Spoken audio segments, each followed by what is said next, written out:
Finally,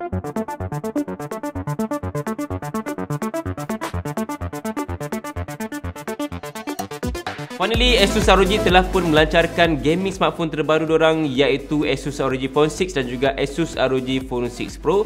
Dan baru-baru ni aku sendiri berpeluang untuk hands-on sendiri macam mana keunikan dan juga pembaharuan yang Asus lakukan pada smartphone diorang, dan aku boleh katakan yang model kali ni memang sangat menggiurkan.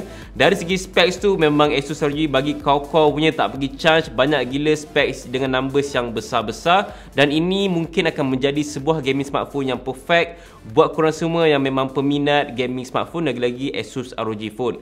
So, aku akan mulakan dengan dia punya rekaan terlebih dahulu. Kalau perhatikan rekaan kedua-dua model yang baru ni, memang dia masih mengekalkan identiti rekaan macam ROG Phone sebelum ni. Cuma kali ni aku nampak yang abstract color tu lebih meriah dengan animation display yang lebih customizable dan juga bonggol kamera yang lebih besar saiz dia berbanding dengan ROG Phone 5S sebelum ni. Antara ROG Phone 6 dan juga ROG Phone 6 Pro memang ada perbezaan yang ROG lakukan pada bahagian back panel tu, which is dia punya kedudukan animation display dan juga corak warna tu berbeza sedikit. Kalau untuk yang ROG Phone 6 Pro, display animation ni pada bahagian kanan, tapi untuk yang Phone 6 yang biasa, display dia pada bahagian tengah. So, animation display tu pun ada 60 lebih pilihan yang korang boleh customize dekat bahagian setting saja, dan dua pilihan warna iaitu warna putih dan juga ada warna hitam. So, korang prefer rekaan yang mana satu, ROG Phone 6 ataupun ROG Phone 6 Pro? Korang just tinggalkan saja pendapat korang dekat komen-komen, okay? In fact, model kali ni adalah gaming smartphone pertama yang ada IP rating iaitu IPX4 splash resistant. At least kalau terkena itu tahan lasak lah sikit kan, daripada tak ada IP rating langsung. Dan memandangkan Asus ROG Phone 6 ni adalah sebuah gaming smartphone yang memang advance gila dari segi features dia. So, dia masih mengekalkan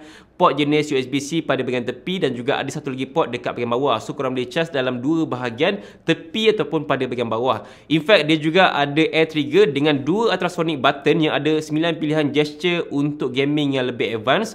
Boleh tap, slide, swipe, gyroscope aiming, 10 jenis motion control dan banyak lagi gaming features untuk korang nak main game dekat Asus ROG Phone 6 dan juga Asus ROG Phone 6 Pro. So, aku rasa kalau korang yang biasa gunakan Asus ROG Phone, maybe korang dah faham lah macam mana fungsi gesture, tapi kali ni lebih advance lagi dengan lagi banyak pilihan untuk korang nak ubah-ubah mengikut cita rasa gaming korang sendiri. Seterusnya, untuk bahagian skrin, Asus ROG Phone 6 menggunakan skrin daripada Samsung iaitu Samsung AMOLED E4 yang bersaiz 6.78 inci dengan refresh rate sehingga 165Hz. Yes, memang tinggi gila. Aku tak sure game apa sekarang ni support sampai 165Hz. Aku rasa kebanyakan game paling maksimum pun dalam 90Hz macam tu je kan. Tapi 165Hz tu memang tinggi gila, babe. So, untuk merasakan kepatasan skrin tu, aku rasa tak fully utilize lagi pun untuk gaming yang biasa kita main dekat smartphone sekarang ni kan. Selain tu juga ada touch sampling rate 720Hz, ketahanan jenis Corning Gorilla Glass Victus, dan masih kekalkan konsep skrin dengan bingkai yang sedikit tebal untuk bahagian atas dan juga pada bahagian bawah untuk pastikan kita rasa selesa masa grip phone tengah main game. Even untuk smartphone ni pun menggunakan front facing stereo speaker yang memang cukup-cukup mantap, yang juga menyokong high res audio, aptX, lossless audio dan juga masih kekalkan audio jack 3.5mm. Honestly, first impression aku masa dapat hands-on sendiri Asus ROG Phone 6 memang terasa smartphone tu berat gila, solid dan juga banyak main dengan symmetrical color design dekat bahagian back panel tu. So, kalau korang yang tak biasa gunakan Asus ROG nak bertukar daripada smartphone yang biasa kepada gaming phone ni, aku rasa korang nak kena biasakan dululah dengan dia punya berat tu dan juga saiz yang agak besar iaitu 6.78 inci. Tapi of course dia memberikan satu kepuasan untuk kita dari segi gaming experience tu sendiri dengan front facing stereo speaker, panel jenis AMOLED E4 daripada Samsung dengan refresh rate yang tinggi lagi, ada air trigger dan banyak gaming features yang kita tak dapat pada smartphone biasa. Of course, ini adalah gaming smartphone yang very professional dan juga advance untuk korang yang memang fully utilize kegunaan gaming, lagi-lagi untuk air trigger tu. Sebab kalau korang main just untuk Mobile Legends, aku tak pasti kalau korang gunakan air trigger tu. Tapi kalau korang main macam PUBG Mobile, COD Mobile, maybe korang akan fully utilize lah. So, depends juga pada jenis game apa yang korang main. Seterusnya, untuk prestasi memenangkan Asus ROG Phone 6 adalah smartphone terbaru. So, ini akan menjadi smartphone kedua selepas Xiaomi 12S Ultra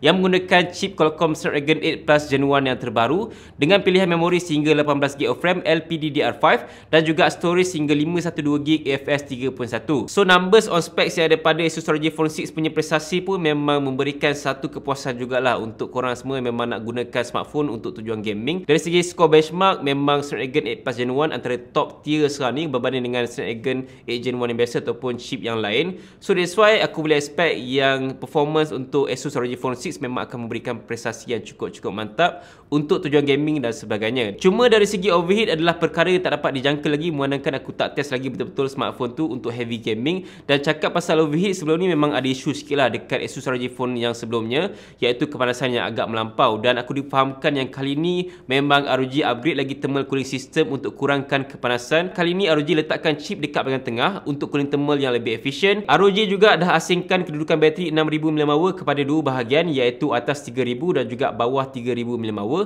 dengan dua graphite sheet 85% lagi besar dan ROG 6 vapor chamber 30% lagi besar. Kalau tak cukup lagi, ada juga Aero Active Cooler 6 untuk boost lagi gaming experience yang siap dengan extra physical button, kipas cooling system dan rekaan yang memang sangat-sangat unik. Ini antara effort yang ROG buat untuk kurangkan kepanasan dan boost lagi the highest performance untuk korang nak main game dekat ROG Phone 6 dan juga 6 Pro yang terbaru ni. Tidak ketinggalan juga untuk bahagian kamera, Asus ROG Phone 6 menggunakan 3 kamera utama, iaitu Sony IMX766 kamera wide, ultra wide dan juga ada makro yang mampu merakam video sehingga 8K Ultra HD. So itu adalah sedikit sebanyak tentang pembaharuan yang Asus lakukan pada Asus ROG Phone 6. Dan ada juga pelbagai pilihan aksesori yang korang boleh dapatkan dekat Asus, iaitu ada Aero case yang baru, Aero Active Cooler 6, gamepad dan banyak lagi pilihan aksesoris yang korang boleh dapatkan untuk korang match dengan Asus ROG Phone 6. Dan of course dapat pengalaman gaming yang lebih advance dan juga lebih feels untuk korang yang memang suka main game dekat smartphone. Persoalannya, berapakah harga jualan rasmi di Malaysia untuk Asus ROG Phone 6 dan juga Asus ROG Phone 6 Pro? Okey, untuk yang Asus ROG Phone 6, harga dia bermula RM3,600 mencecah RM4,400 untuk varian paling tinggi sekali. Dan untuk pembelian yang terawal bermula 6 Julai ni, korang akan dapat 1 tahun penambah waranti dan juga Aero Active Cooler 6 yang bernilai mencecah 300 lebih macam tu. So memang untunglah siapa pembeli terawal untuk Asus ROG Phone 6.